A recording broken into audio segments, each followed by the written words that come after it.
একটা মেয়ে তার মাকে জিজ্ঞাসা করলো, আচ্ছা মা, বলো তো, মেয়েদের কি শখ আহ্লাদ বলতে কিছু নেই? মা উত্তরে বলল, ধুর পাগলি, এটা আবার কেমন কথা? সবেমাত্র বড় হলি, বিয়ে হবে, শ্বশুর বাড়ি যাবি, তারপরে স্বামীর সাথে সব শখ আহ্লাদ মিটিয়ে নিবি। মেয়েটা চুপ করে রইল।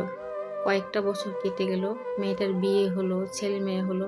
তারপর একদিন সে স্বামীকে জিজ্ঞেস করলো, আচ্ছা বলো তো, মেয়েদের কি কোনো চাওয়া পাওয়া নেই, কোনো শখ আহ্লাদ নেই?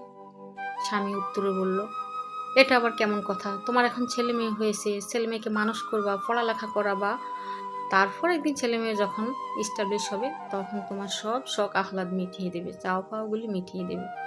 এভাবে কেটে গেল অনেকগুলো বছর।